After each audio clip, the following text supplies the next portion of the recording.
All right, welcome to today's podcast. I'm your host, Scott Engler, published author and thought leader on contemporary job search strategies and really optimizing your professional brand to attract the right opportunities. So today's topic, executives coming out of hiding in the right way and attracting the right opportunities. So if you're listening to this, hopefully that message just hits you directly to your core, because I've been working with this population for long enough now to pay, really close attention to what my clients' biggest fears are, what they're most needing, and what their biggest challenges are. So I want to hit on 3 key points today and then talk about really what I've found is a big solution to start solving these, right? So like anything, you guys and women have gotten to where you are because you are very astute business people and you understand processes, you understand systems, you understand working towards things and getting promotions. So like anything else, this is a process. So I do want to clarify that. I believe that the people that I typically attract as clients understand that. But, it's always good to have that reminder, right? Because when we're in a challenging spot, any of us, it's really easy to want to get out of it and to figure it out quick. So let's talk about the 3 key points I want to go over. So the first one is this very big challenge of coming out of hiding. And for somebody that's in a leadership and executive role, there's a lot of different reasons for this, right? The first reason is sometimes it's just they don't know how to do it because they are still working somewhere, right? And so they're concerned about the idea or information that they're looking to be made public, right? Which is a very valid concern. So that's a big one. But even whether they're still at a job, now some people that I work with have the go-ahead to look for another job because the company's merging or they're downsizing and they've had discussions with their partners or whatever. And so it's understood they're looking for something new. And so regardless, one of the major factors that I see and hear from my clients and people I talk to in these positions are just letting people know that they're looking is very challenging, right? We have to drop our ego a lot. And so when you're in a leadership position, I know people give, executives a bad rap because they say they have big egos or whatever. But the truth is I get it. I own my own business and I've been in plenty of leadership positions. And when you're in a leadership position, really you have a heightened sense of responsibility to the people that are working for you. And so you're bearing more weight essentially, right? And that's just part of the territory of being a leader. And I feel that when you are in a leadership position, it becomes much more challenging to, come out of hiding and to admit that, something that's really, really vulnerable for you because you're used to being the strong one, right? And I'm assuming that, most people I work with are also the strong ones in their relationship too. So what makes this ultra challenging, right, is if you can't be vulnerable about this with your family and you can't be vulnerable about this amongst your colleagues, then you're just keeping it inside. And that's what keeps people stuck a lot longer, whether they're still working somewhere or not. It's really just this, I guess shame would be a good word to use, that they feel like less than, that they're having to look for a job at this stage in their career, point blankly, especially if they've been at their role or being promoted for, 20, 30 years. Really what I've found, to be completely honest, is you begin to make an identity out of it, right? And so your identity is being threatened. It's not just about the job. It's really about, for example, when I interviewed one of the guys that I've had the honor and pleasure of meeting, I'm not going to mention his name, but I will mention he is the founder of one of the biggest executive search firms on the planet. and he stepped down from it. I don't know how many years ago, but when we met, he still showed me his card as founder of this. Now, I didn't realize till later that he wasn't doing it anymore. And although I learned so much from this man. I mean, he taught me so much that I still use with clients. I mean, the amount of insight I got in that short amount of time, it wasn't that short. We met for 3 hours. He basically taught me almost everything I knew. I felt like I got a speed course on this. But the point that I'm trying to make is that he was so enmeshed with his identity at that level that he couldn't let go of it, and he was still representing himself as founder of this company. And so I think it's not just it's about a lot more than just getting caught. It's about a lot more about having to get a new job and the inconvenience. There's a lot of underlying reasons, and those are the things that, when I work with clients longer term, that we really get into. And so those things, the identity things, are the things that are keeping you stuck, because you're wanting to portray yourself in a certain way, and you've gotten wrapped up in this leadership role or with this company where it's become significantly harder to let go. In fact, I would argue that it's almost impossible for a lot of people, especially when they're not opening up to people around them. And I work with both men and women leaders. I think it's very difficult for both. I think it's even harder for men, to be honest, just because men in general aren't as great of opening up emotionally, right?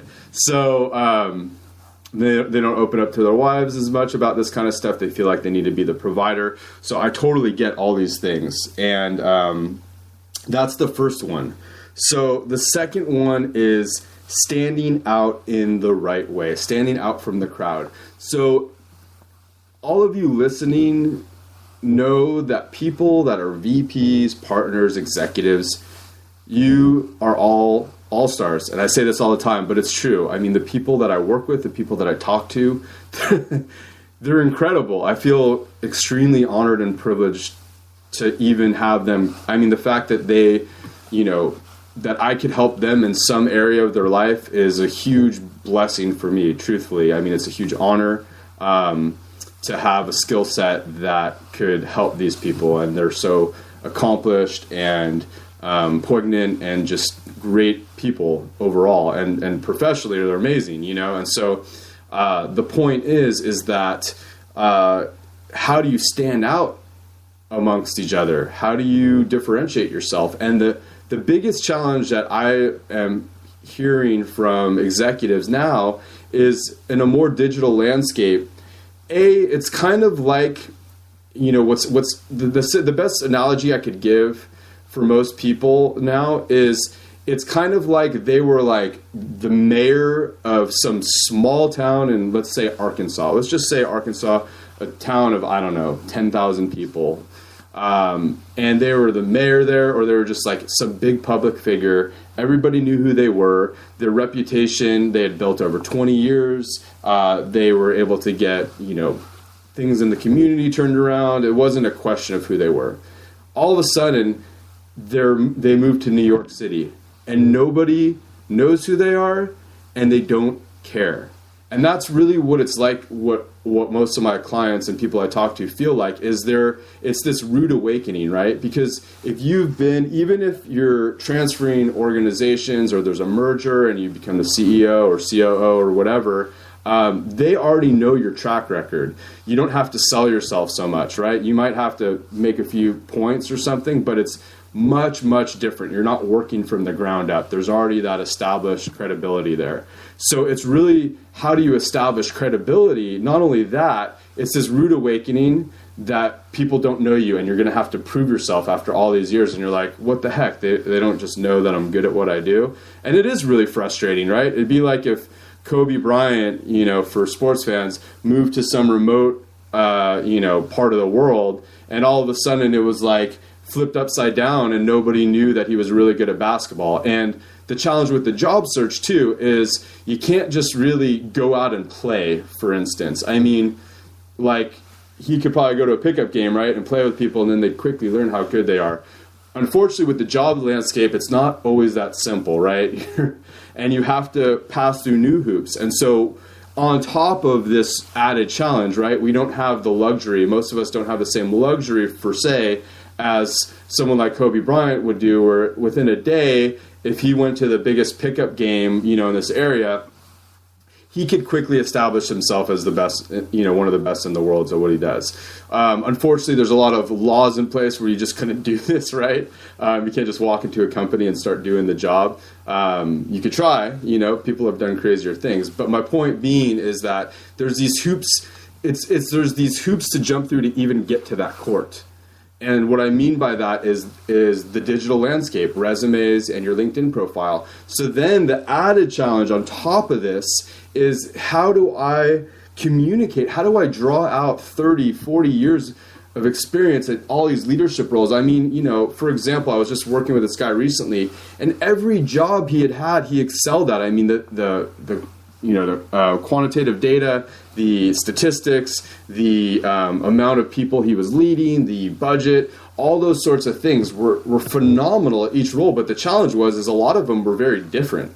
So how do you extract all that and tell a very succinct story quickly, right? Quickly. And that's the added challenge, is how do you, brag appropriately, and then how do you also tell it how it is. I mean, I can't tell you how many clients, like I'll give you a really quick example. I just had a third call with a client that after our third call, right, we had already talked a lot, he'd already taken assessment. We're looking at his LinkedIn profile, and at the way bottom under certifications, he had 5 at his last job. I mean, in like a 1.5 year period. And I was like, hey, what are these, explain these certifications to me in more layman's terms, right? Because that's a big part of branding too, is how do you simplify it so a recruiter that doesn't understand this terminology a lot of the time could really quickly comprehend it in 10 seconds. And so once we started talking about it more, I'm like, holy cow. I mean, first of all, that's amazing. Second of all, what's amazing to me is, why does that not say that on your profile anywhere until here? Nobody even reads this low. Truthfully, nobody is going to look this low on your profile under projects and then like click that browser. Why isn't this in your summary, right? And so, because that's where recruiters spend the most time looking. So it's a lot of these things where people don't even see how amazing they are, or they don't know the right information to share to get that next role. Another example, I was working with this executive. Again, wasn't even till the third call, and I pride myself on having clients open up to me. They feel safe with me. That's one of the, compliments I get very often. And it wasn't that he didn't open up to me, but what he didn't tell me was really very important information to distinguish him as the top of the top. So he worked for a $42 billion organization for a long time and was an executive there. And he also was a master of about 6 or 7 different countries and doing business with them, none of which was on his profile, none of which was branding himself. And I was like, sir, I'm not going to mention his name. I was like, how in the world would you expect people to know what you've done, all these things, based on what your profile says? And he was just like, I guess I wouldn't. I was like, exactly. And he was also looking to switch industries too. But even if not, this guy's living in a different part of the world. He's looking to, contract with the American marketplace as well. And a lot of executives I work with are doing things on a global scale anyway. The point being is that you need to sell yourself. Even if your friends or people believe in you, you still need to be able to sell yourself. And you really need to be able to sell yourself on LinkedIn. You need to be able to entice people. You have to be able to brand yourself. And so that's really why I'm so passionate about helping people now, because no matter how accomplished they are, I mean, these guys I'm talking about are like the best of the best. They're still not able to articulate it. And it's not even until hours of calls later that this information even presents itself. I had to catch it. You know what I mean? And so that's where the challenge is. They're missing it. And,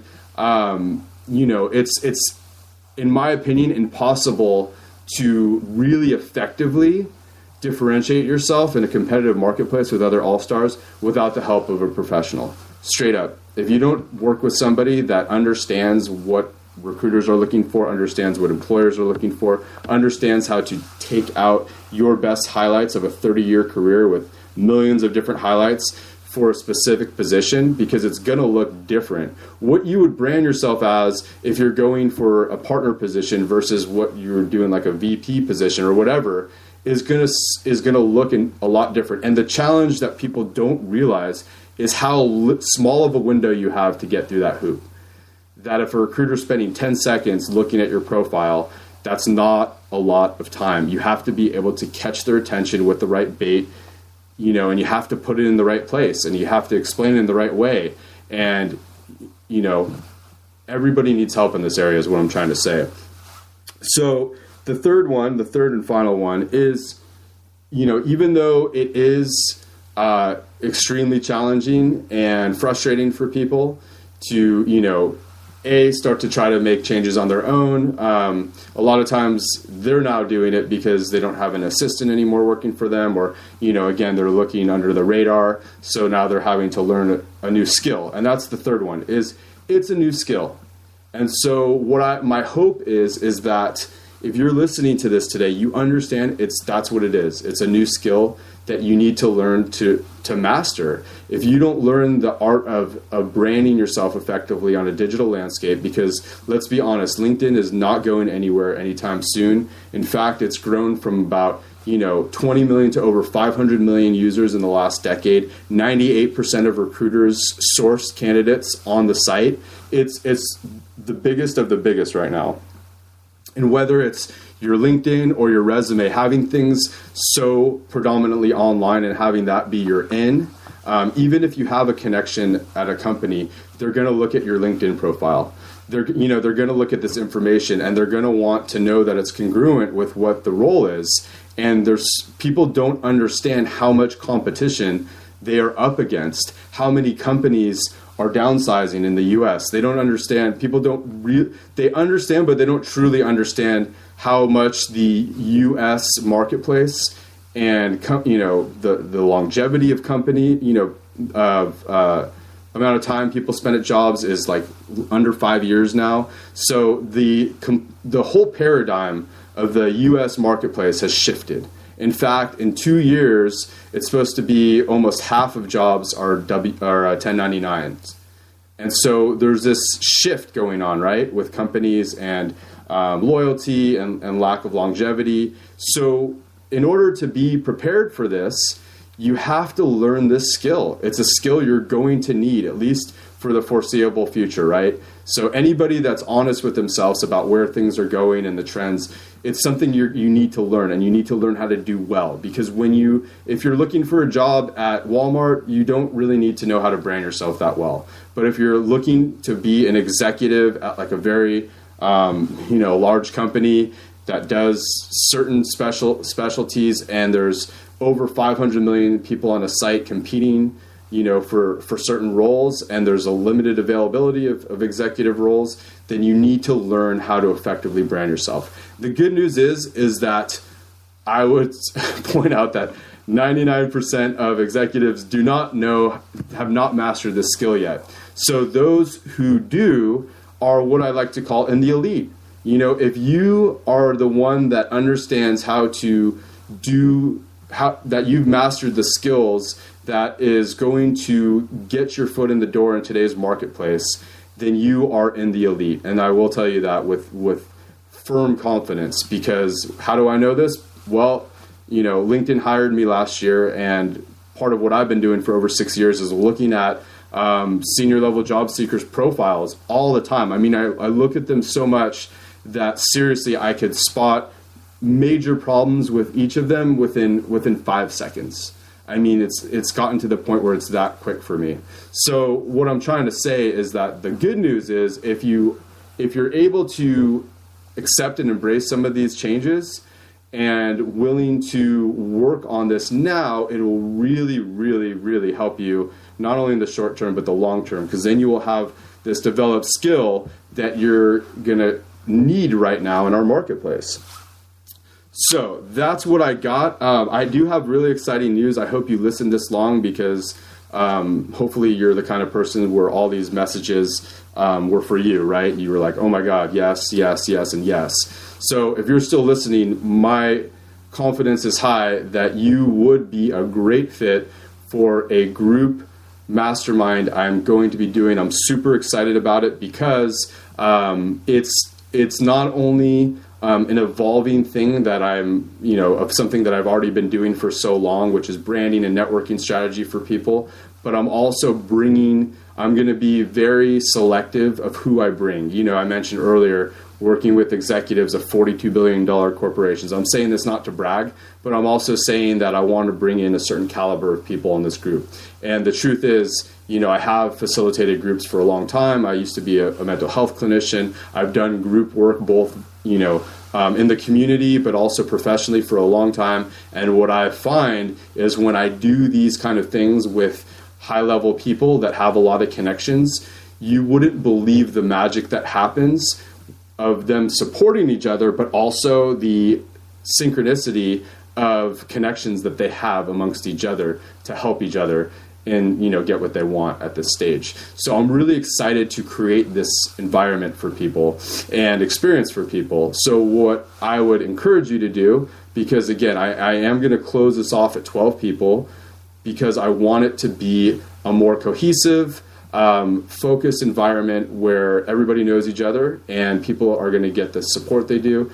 And it's going to start off with branding. So helping, I'm going to be pulling up, top job seekers profiles that did do a good job branding. I'm going to share inside information I have from working for LinkedIn, and the top leaders in the world in recruiting and career development that I've been blessed to learn from the best. And so I'm going to be sharing all that information with you in this course. So what I would encourage you to do is I'm going to put in the information box below a Q&A call I'm doing next Tuesday.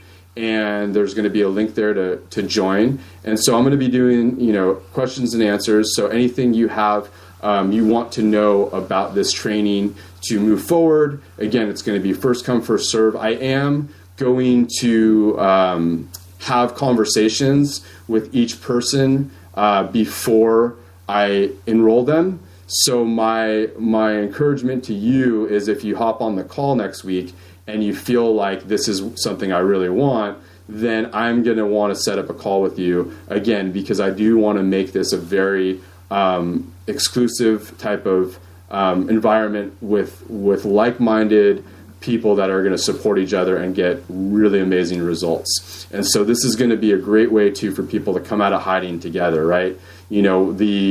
I'm sure anybody listening to this has heard that you are the average of the 5 people you spend, the most time with. And so what I want to do is create an environment with people that are all focused on moving forward in a certain direction. And it's going to be a really, really, really powerful experience. So thank you for listening. Again, I'm going to put the information. All you have to do is click on this link that's going to be in the information box and show up for the call. It's next Tuesday, 1 p.m. Pacific Standard Time. If you absolutely cannot make it, I'd recommend that you send an email to me on LinkedIn and talk to my assistant, and she will set up a call with you. And, she'll probably set up a call with you here in the next couple of weeks because this class is going to start at the end of February. But please, please, please, only message her if you're serious. And, her time is valuable. And so if you're really like, yes, yes, yes, I really want to do this, I absolutely can't make it. I mean, this lady showed up to the call and it was 2:30 in the morning her time. So, I want to see dedication from people. So if you could carve out 30 minutes, please be there. And then learn more about this, make sure, and then, what I'd like to do, because I have the final say of who gets approved, is to schedule a call with me. So I'm going to stop with that. Thank you so much for listening. Until next time, take care.